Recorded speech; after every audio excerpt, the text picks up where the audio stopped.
Bonjour Jean-Charles. Bonjour. Ça va? Très bien. Soyez le bienvenu. Vous êtes, je le disais, cofondateur et CEO de Alan. Alan ou Alan? Alan? Alan, ouais. Ah, vous le prononcez à l'américaine. Ouais, c'est bien. Assurance de santé 2.0, totalement digitale. Dites-nous en plus. Alan, c'est une boîte qu'on a créée il y a maintenant un peu plus de 4 ans, avec une ambition qui est de combattre la complexité de la santé et de... Bon courage. Il y a du boulot. Il y avait du boulot. En fait, notre ennemi, c'est un peu la charge mentale qu'on peut avoir dans gérer la santé de ses enfants, gérer sa propre santé, gérer une maladie chronique, gérer tout l'administratif qui est là-dedans et ce combat continu pour les papiers, qu'est-ce que j'en fais, etc. Et on a commencé par créer une assurance santé qui est beaucoup plus simple, on sait combien je vais payer, combien je vais être remboursé, mais on veut être un peu plus. On veut être le vrai partenaire santé qui est dans la poche de tous les Français, de tous les Européens, parce qu'on vient de lancer l'Espagne et la Belgique. Et du coup, on donne des services à la fois de prévention. Donc, si vous n'êtes pas allé chez le dentiste depuis plus d'1 an, on va vous faire un petit rappel et vous dire comment faire, rappel de vaccin, etc. Et aussi pour vous accompagner à comprendre le système, parler à des médecins en vidéo ou en chat. Enfin voilà, on fait beaucoup de choses qui rendent la santé beaucoup plus simple. C'était quoi le déclic pour Alan?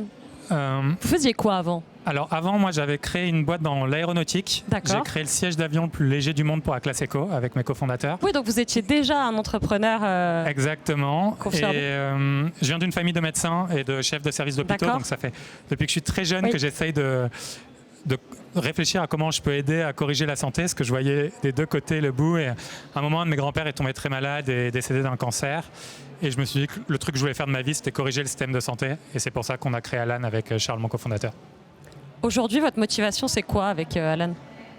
Je pense que notre motivation, elle est vraiment de combattre tout ce qui nous semble incohérent dans le système de santé. Moi, j'ai un profil un peu d'ingénieur et j'aime pas quand les choses font pas de sens. Trop compliqué, trop kafkaïen. Ouais, et je trouve que c'est un vrai paradoxe, notre système de santé partout en Europe, mais on dépense 10,5% du PIB, on a des médecins extraordinaires, enfin on l'a vu pendant les 9 derniers mois, c'est des gens extraordinaires. Et à la fin, en tant qu'utilisateur du système, on est perdu, ça ne marche pas, c'est complexe. On a des médecins en burn-out, et tant qu'on n'aura pas fait en sorte qu'on aura des utilisateurs qui auront l'impression que le système de santé est construit pour eux et des médecins qui sont hyper heureux, on ne s'arrêtera pas, je crois. Justement, est-ce que cette pandémie, elle a changé elle a encore fait évoluer votre mission? Elle nous a plutôt conforté dans le fait que notre mission était la bonne, de rendre la santé plus juste, plus transparente et plus personnelle pour tous, mais elle nous a forcé à accélérer. On a accéléré sur la télémédecine, on en proposait déjà, mais on a très fortement accéléré, on a accéléré sur la prévention, on a accéléré sur le contenu, et nos membres adorent ça, mais pour nous ça a été un vrai catalyste d'accélération et on était obligés. On a 100 000 membres aujourd'hui, on sera sûrement à 150 000 à la fin de l'année. Et vous répondez très rapidement d'ailleurs. En moins de 3 minutes. Ouais. C'est un peu la garantie de Alan. Vous répondez hyper rapidement. Le remboursement est pris en charge des coûts, prise en charge de l'assurance classique, de la médecine douce aussi. On dit moins parce que beaucoup de gens cherchent aujourd'hui des médecines alternatives, celles qu'on appelle alternatives. Et c'est vrai que ça, le système de santé classique ne le prend pas en charge. Non, pas du tout. Et on essaye d'accompagner ça. On a été les premiers à rembourser des apps de méditation aussi. D'accord. Parce qu'on pense que faire attention à soi, c'est un bon moyen pour aller mieux, et qu'on soit malade ou pas malade.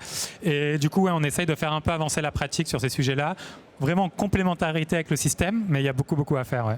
Donc on l'a vu, vous avez un profil d'entrepreneur d'une famille de médecins tout de même, mais avec un passage par l'aéronautique, puis un retour avec c'est une appli. Aujourd'hui, elle est disponible, on peut la télécharger. Tout le monde peut la télécharger. On couvre majoritairement des entreprises de quelques salariés, de 0 salariés à des milliers, mais on a aussi des indépendants. Mais tout le monde peut télécharger, quasiment tout le monde peut s'inscrire. Ouais. Vous venez de publier un livre fort de toute cette expérience hyper diverse, mais à chaque fois très, très ingénieuse, sur la culture d'entreprise. Pas de manager, pas de réunion, tous les échanges à l'écrit et flexibilité sur les horaires de travail. Concrètement, vous embauchez ou pas ? Ouais, à fond. Ouais. Ok, c'est cool. Énormément, quand vous voulez. C'est gentil. Donc oui, pour vous, tout ça, ça fait partie d'un process qui vraiment améliore Je pense que si on veut faire une entreprise qui est saine à l'extérieur, il faut être très très sain à l'intérieur. C'est un esprit sain dans un corps sain. Et pour ça, il ne faut pas d'illusions. On est dans un monde très compétitif, un monde qui bouge très vite. Et du coup, il faut innover. Il faut être dans l'excellence, il faut être dans la croissance. Mais il ne faut pas faire ça en oubliant le bien-être. Et du coup, toute la thèse du livre, c'est comment on peut mélanger bien-être et excellence, bien-être et hypercroissance. Et en effet, pour nous, ça passe par la responsabilisation, par donner beaucoup de contrôle sur leur temps à nos salariés, leur donner le pouvoir aussi sur leurs vacances, sur leur temps de travail, etc. S'orienter sur les résultats et pas sur la mesure de je coche les cases, et aussi par la transparence radicale, c'est-à-dire comment on crée une confiance mutuelle entre l'entreprise et ses salariés, parce que c'est qu'en créant ce lien de confiance hyper fort qui passe par la transparence que ça marche.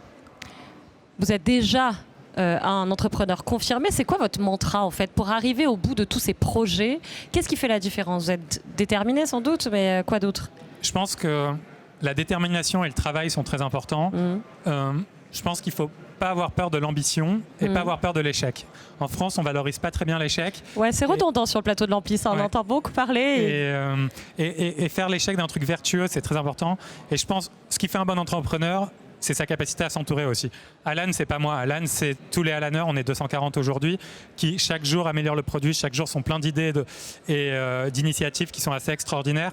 Et c'est ça, en fait. C'est construire une équipe qui est meilleure que nous. Si on arrive à faire ça, on gagne. Merci beaucoup, Jean-Charles. En tout cas, c'était passionnant de vous écouter. Merci pour ce témoignage qui avait du baume au cœur.